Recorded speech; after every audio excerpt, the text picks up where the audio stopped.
Hello guys, what is going on? SonOfChelsea back here again for my rational perspective. Can it be rational tonight? Review, reaction, thoughts on England's brilliant 2-0 win over Germany at Wembley through to the last day of the Euros.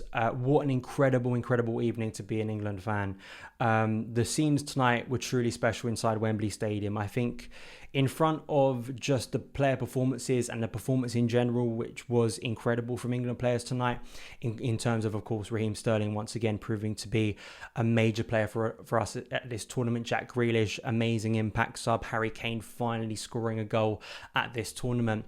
And so many others on the pitch that I think deserve so much praise. But just seeing fans inside the stadium, seeing scenes that we haven't seen, and we have seen it throughout this tournament. You think about the Hungary games, you think about some of the others, just seeing that emotion from an England perspective, seeing that in our national stadium, scenes that we haven't seen.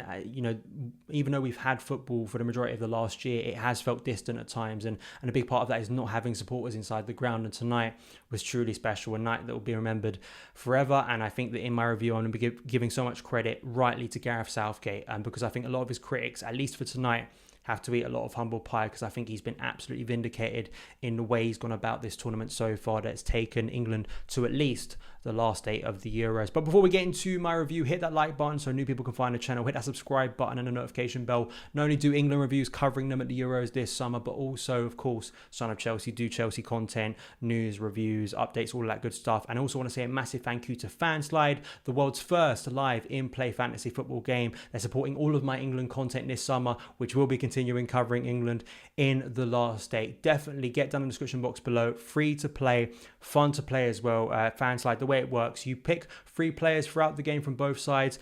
Really fun to use, a sort of a second screen experience. I've used it several times throughout the tournament, and not only is it easy to play, as you can see on screen now in the way you go about it, but there is money to win as well. Prize money from Fanside on every single game at the Euros this summer, up to £10,000 in prize money to win. Get down in the description box below. You can bring your mates involved, compete with them, and also when you download the app using my special link, add me at Son of Chelsea, because I'll be on the app as well. And I've got a special Mason Mount England shirt giveaway on my Twitter right now, so please go to Twitter at Son of Chelsea and get involved there. So thank you, Fanslide, for supporting my content this summer. But this was a massive game for Gareth Southgate. I think, the knives were out, basically. I think for a lot of cynics towards Southgate so far in this tournament, I think a lot of people were kind of waiting for this to go wrong in a sense, and believing that England would be shown up because of our lackluster performances in the first 3 group games.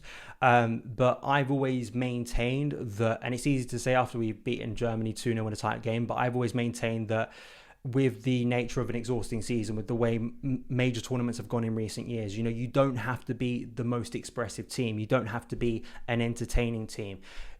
Being defensively stable and having a setup that is coherent, that is strong, that can set you up for success in these games and give you the platform to make chances later on in these games is so important. And that's what Southgate has gone for from the start. I could kind of see from the first game against Croatia, going 1-0 up in that game, kind of a test of what was going to happen, a practice of what was going to happen in tonight's game. Of course, it was very different. England went 1-0 up a lot earlier and we got a second goal too tonight. But I think that Southgate setting up that defence so it's so rigid, and as well changing formation pre-tournament, there was so much debate around whether he was going to go over 4, go over 3. He decided to switch it up, which is a bold move. A lot of people would have really gone at him if he changed it, and it had gone wrong tonight, and at times it did look like England were lacking something in the final third, which did majorly change after we brought on someone from the bench. But I think that Southgate defensively has been proven right time and time again.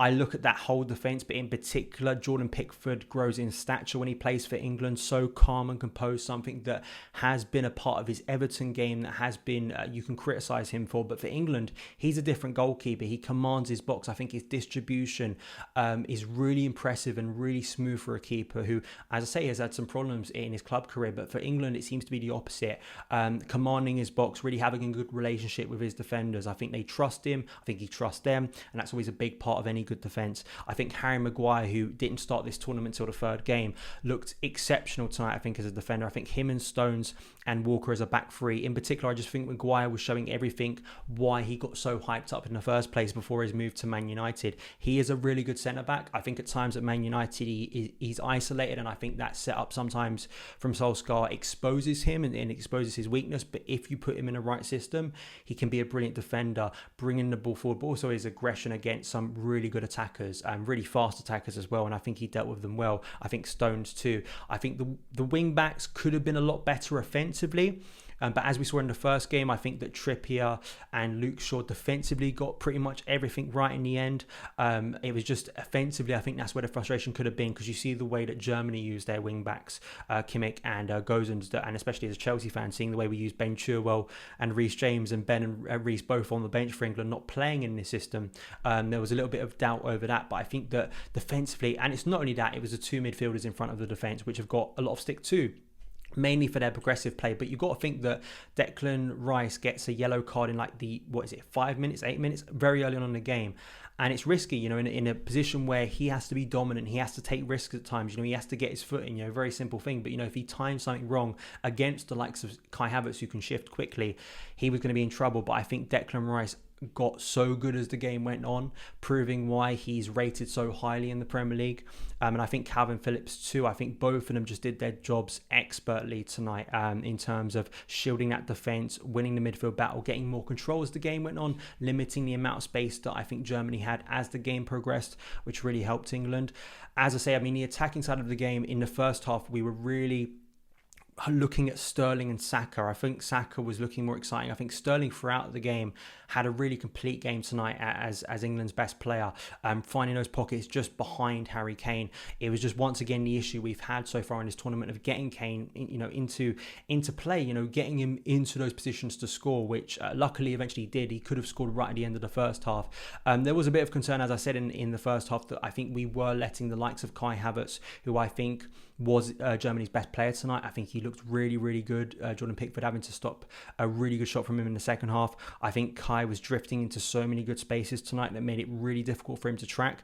He's a real subtle player at times. There's a swagger to Kai's game, and I think that was equally impressive that England, in the end, were able to shut him down. I think part of his lack of influence was actually down to poor finishing. I think that, you think about Timo Werner in the first half. It was a good save from Pickford, and I want to give Pickford that praise, but I think that Werner could have been a lot more clinical. And you think as well, Thomas Muller, that big chance one-on-one after we go 1-0 up, you expect a player of Muller's quality to bury that, but he doesn't. And, that's the bit of luck that England needed. But the goal came at a moment when, we thought, here we go, extra time penalties. We've seen it all before, as the song says. I think that Jack Grealish coming on there was many options there for, I think, Southgate to choose. He could have chose Mason Mount, who's a really good connector player, but Jack Grealish, just that flair player that everyone's been calling for. And, he has a massive hand in both goals. He does. And, just that guile, just that flair, just that confidence he has in himself, Jack, to get into the right position. And Raheem Sterling, what a move actually for the goal, the first goal itself. The second goal is typical counter-attacking goal when Germany are pressing more men up the pitch. But the first goal, it comes from Raheem Sterling's bravery and persistence to play a ball into the feet of Harry Kane, who's onside, finally get him into the game, holds it up. And then eventually it finds its way onto the left. And Sterling, what he's been doing throughout this tournament is anticipation within the box.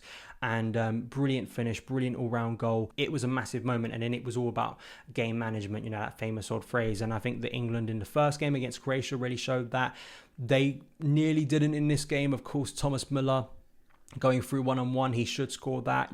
We get away with it. For the rest of the game, no. What I liked, though, was I think Declan Rice went down with cramp or an injury and he had to come off soon after. I like the fact that Luke Shaw really took it upon himself to drive forward, see the space and actually run into it, lay it off to Jack Grealish, who then played it into Harry Kane, who headed the ball in to make it 2-0, and it was game over. Incredible scenes at full time, emotion, passion. It gives this nation so much hope, I think. Whatever happens with the rest of this tournament, it's a really special night for England to have that Wembley. And England, should be well placed to go far in this tournament, hopefully. But I don't want to get ahead of myself. I don't want to think it's game over. We're just going to get to the final now. That was the case in World Cup 18, and we know what happened in the semis. So let's hope now that win is going to give so much confidence to this set of players and to Gareth Southgate, who I think deserves a lot of praise. Thank you guys for watching this video. Let me know your thoughts on the match, your man of the match as well. I'm going to give it, obviously, to Raheem Sterling, hero of the nation in this tournament so far and tonight, in the comments below. Follow me on Twitter, @SonOfChelsea, and I'll see you again.